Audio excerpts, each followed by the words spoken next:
All right, so what we're going to be discussing here is the body's position that we get to the moment our front foot gets into the ground for the very first time.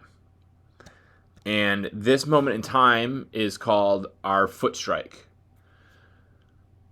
So we are going to be talking about the moment when, boom, those feet get into the ground for the very first time. And again, that's called our foot strike position. At foot strike, we want to be looking at our body in two halves. Our upper half and our lower half. At foot strike, we want our lower half to have rotated forward towards our target.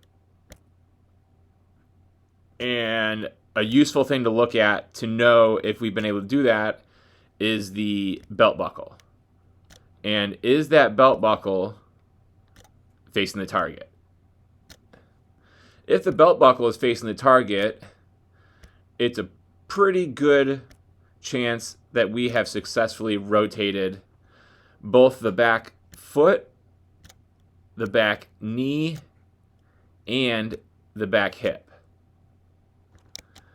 When we're able to rotate the back foot, the back knee, and the back hip, as our front foot is getting into that foot strike position,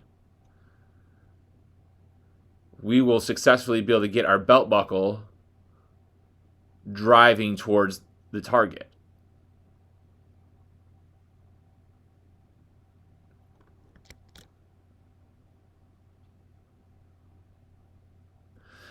If we specifically take a look at just the back foot of these four guys, let's watch as they are rotating that back leg, how that back foot is rotating.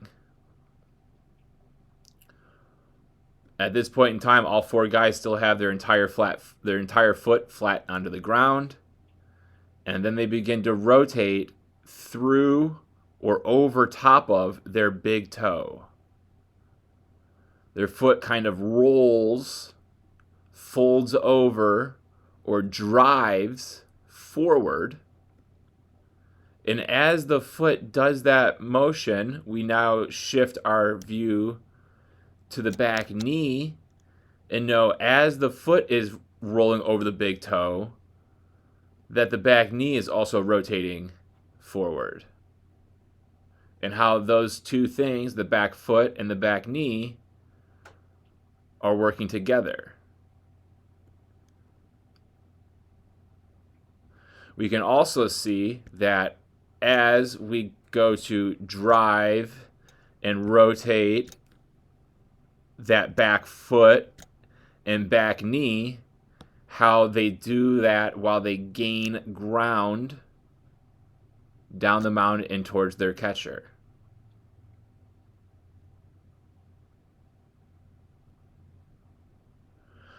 So this is the difference between rotating our bodies forward, or a word for that is driving ourselves forward, versus just rotating in place. If we were just rotating in place, our bodies would not be able to gain this ground down the mound.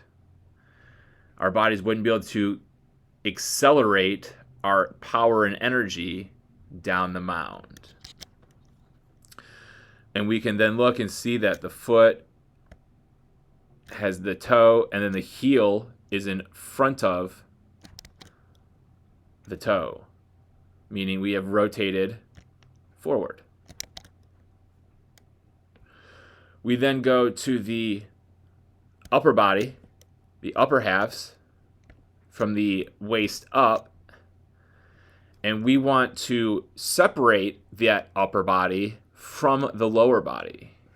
We want the direction that our hips are facing, which is to the target, to be separate from the direction our shoulders are facing.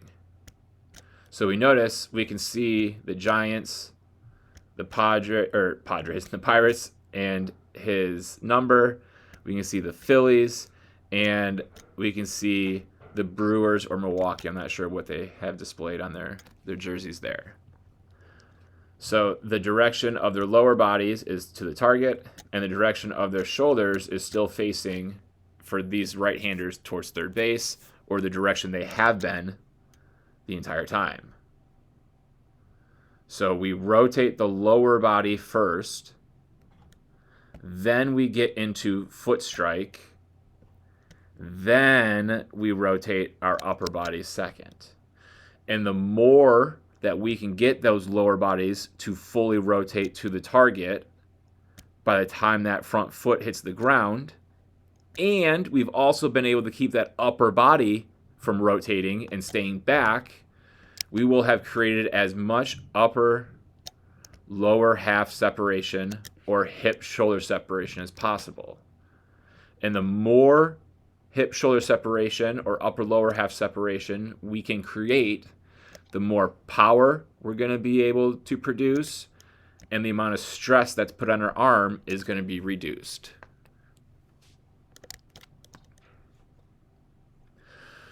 What we're also going to notice is that almost regardless of your arm slot, if we have a true 3/4, low 3/4, high 3/4, an over-the-top arm slot, or anything in between those, we're always going to find ourselves in a relatively 90 degree angle, meaning from our elbow across to our other shoulder, we want to think is nice and even. 90 degrees in that armpit. We also want to think 90 degrees in that elbow. We want this type of arm position, that 90-90, we'll call it, at the moment of foot strike. When our arm has loaded up to this position here, at the moment of foot strike, and the upper body has not rotated yet, our body's rotation will accelerate the throw forward. If the arm is not in this 90-90 position, the body's rotation forward is going to be less than ideal and in sync with how the arm will flow after the body goes. So we're looking for this 90-90-ish position in that throwing arm at foot strike. What we can also notice at foot strike is, where is this glove at? It's in front of the body by the rib cage. We're not letting it, if we're thinking here's some water, don't drown the glove. Don't let your glove get wet. Don't drown that glove. This one right here is a little too high. Should be more towards the belt. Okay. When the glove gets finished into the body like this, it's able to help keep this front shoulder in line, meaning it's not going to open up early.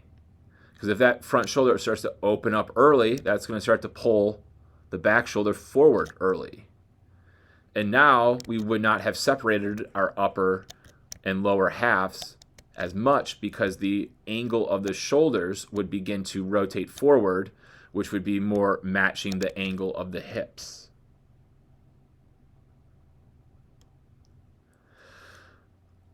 The final thing we're going to look at is this front leg. We see all these guys have different degrees of bend in their front legs.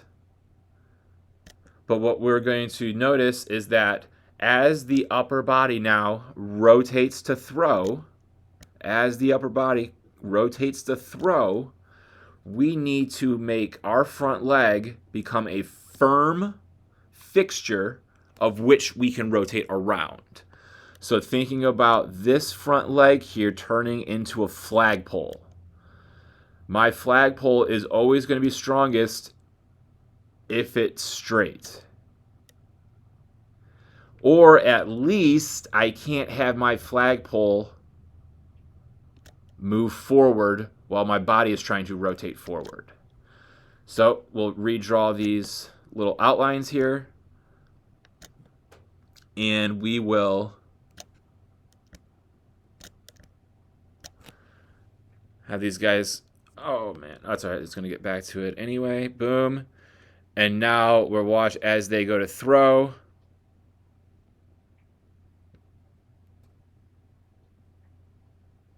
How that leg is locking out, stiffening up, straightening out. So that now that leg is here. Now that leg is here. Now that leg is here and here. From the bend, straightening it out. And what we can notice is as that leg locks out, stiffens up, straightens out, becomes that firm flagpole, notice how that upper body is able to catapult itself out in front and down more. Able to get out in front more. Out in front more. So that way, if we look, we can't get everyone exactly at release, but ball just out, ball just out, ball is coming out, ball is slightly a little bit more out than the bottom two. But we're able to look at this angle of the chin to the waist, back out to the front foot, boom, boom, boom. Just how out in front of themselves they're getting. And that's because of that front leg's ability to lock out. So we can see that they're starting, boom, boom, there, and there. So now it's not just the arm throwing the ball down. It's the body throwing the ball down. It's the body going down with the throw. Body accelerating down. And as the body's accelerating down, the lower half is firming up. So that way, as I need to finish all this violent rotation, I have the ability to do that around that firm front leg. I have that ability to rotate around. I can finish all that violent rotation from my back leg around. I can finish all that violent rotation from my hips around. I can finish all that violent rotation out of my back shoulder around. Giving my arm plenty of time to slow down and giving the back muscles, my scapular muscles, all the time they need to activate and slow down that rapidly accelerating arm.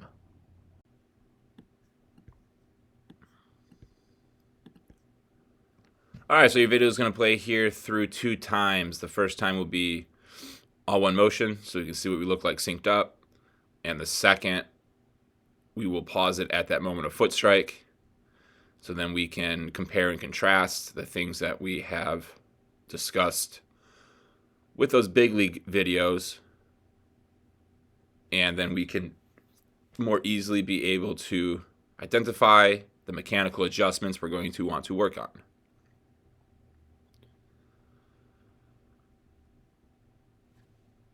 So here we are at that moment of foot strike. So again, it's once that foot gets fully into the ground. Fully into the ground. And at that point in time, we need to separate the body into 2 halves.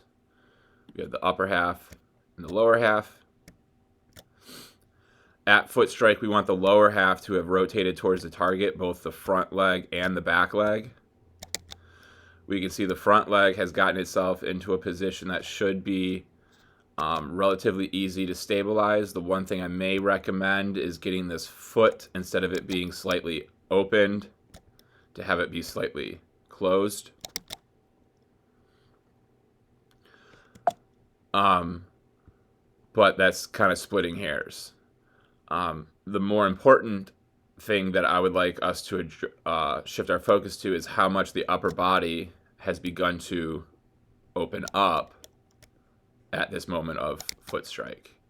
So if we go back, as that heel is getting into the ground, our upper body is in a really good spot. Still in a really good spot. But until that whole foot gets into the ground, we continue to start opening up more and more. opening up more and more.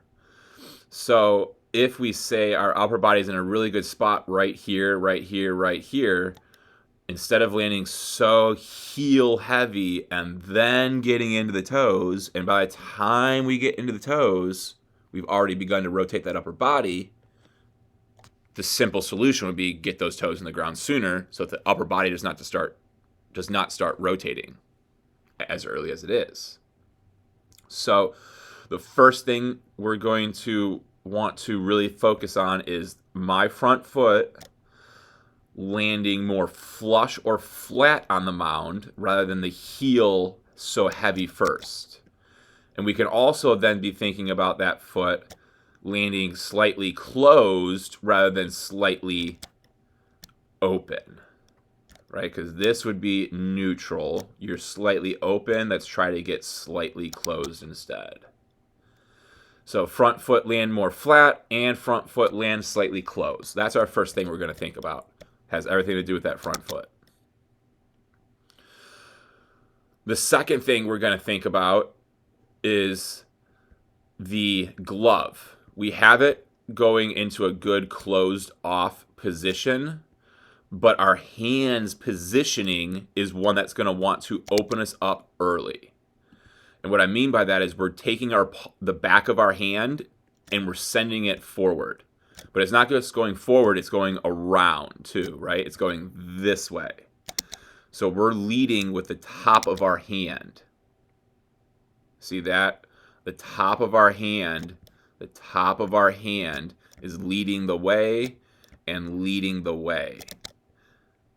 And now we got a lot of energy going here with that glove. Here, here, here, here. And that's going to open us up slightly. If our hand got into a thumb down, palm out position, that would keep this glove stronger and it wouldn't want to swoop out as aggressively. Because the elbow would be higher up.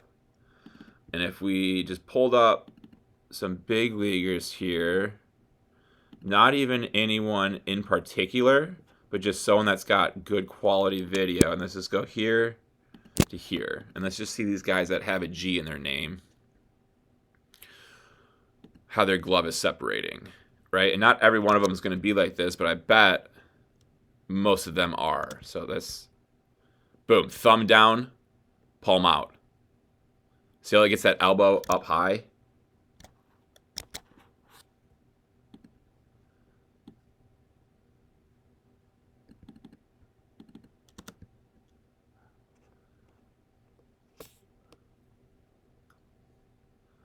So we're going to see that same thing here. Palm out, thumb down. And that gets the elbow up.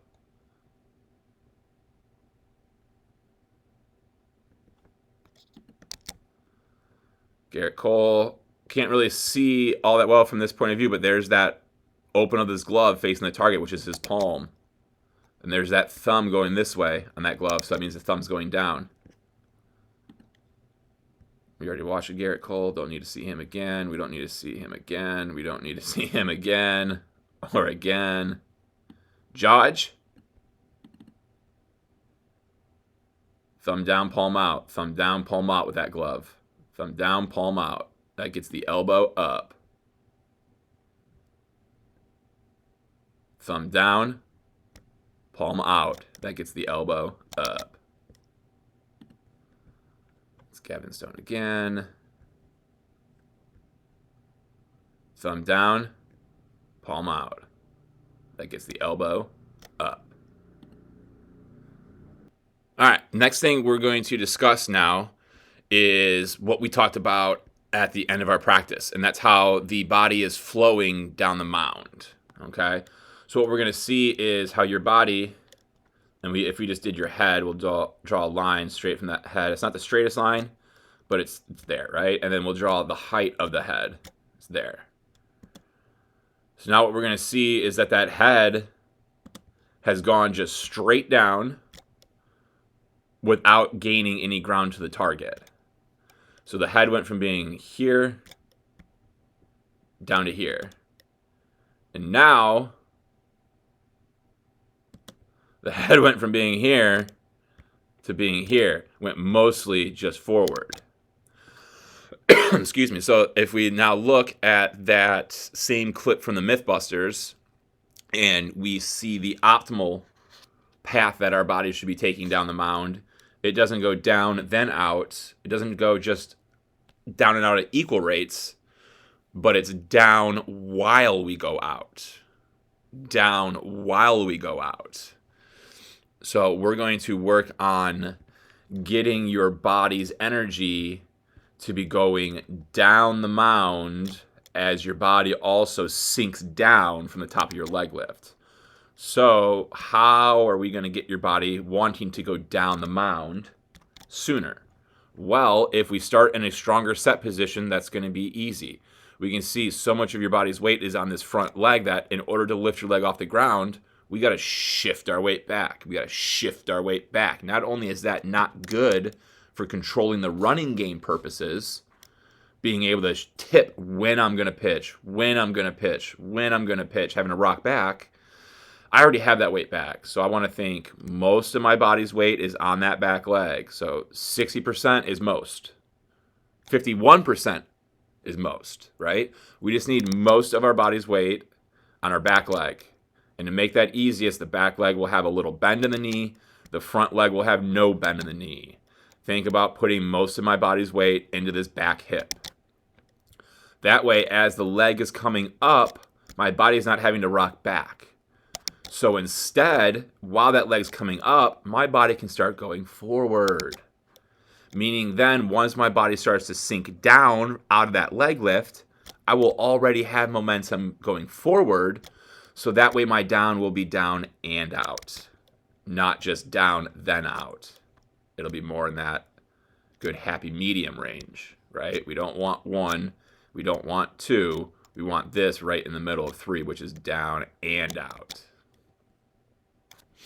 So that's your second thing, which is going to be 2 things really, 2.1 and 2.2. 2.1 is a stronger set position, and with that stronger set position, 2.2's adjustment will become a lot easier, which is go down and out, not all the way down and then all the way out.